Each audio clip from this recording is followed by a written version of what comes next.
Some people say you should max out your 401k. But what if putting more than the match into your 401k actually costs you much more in taxes when you're retired and need your money the most? Hi, I'm Sue Cunningham, the Wealth Protection Lady.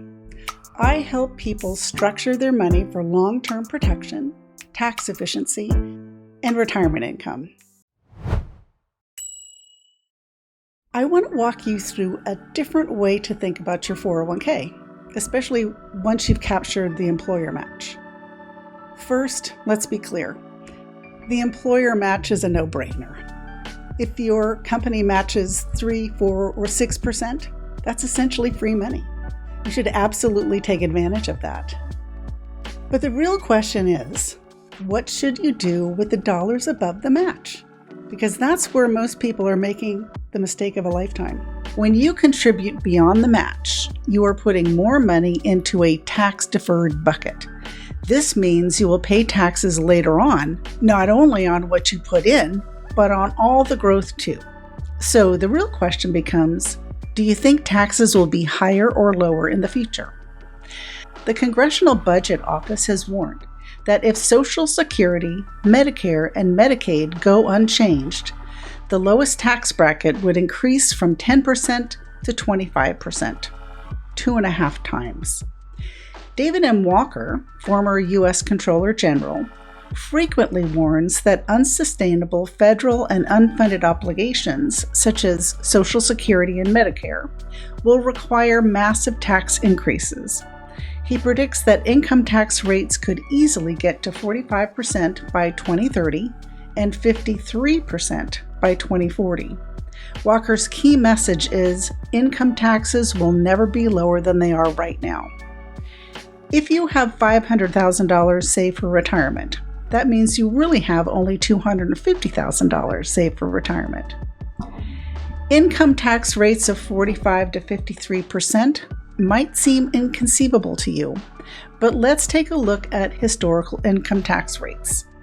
When the 401k was introduced in 1978, the top federal income tax rate hovered around 70%, where it had been throughout much of the 1970s. In the 1940s through the early 1960s, top rates had been even higher, reaching as much as 94%. Another factor people overlook is required minimum distributions, or RMDs. At a certain age, the IRS requires you to pull money out of your 401k or IRA and pay taxes on it, whether you need the income or not. This is why you should never contribute anything above and beyond the match in your 401k, and instead redirect those funds into a safe, tax-free vehicle. A more balanced approach is to take the full employer match, diversify where the additional dollars go.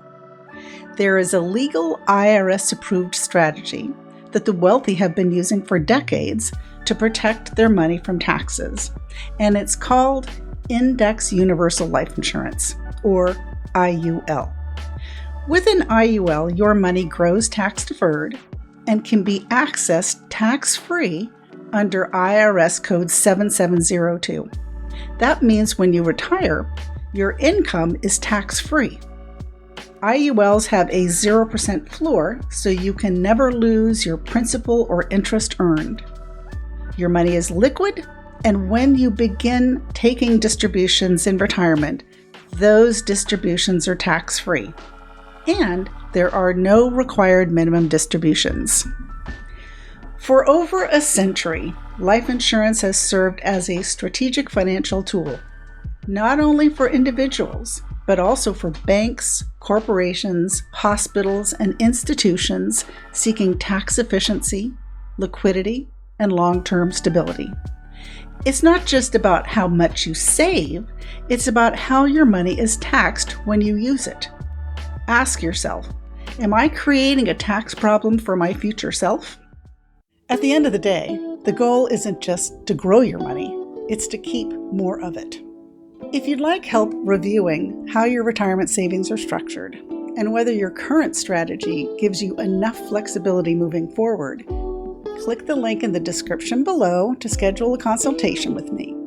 I'm happy to walk you through it so you can make an informed decision.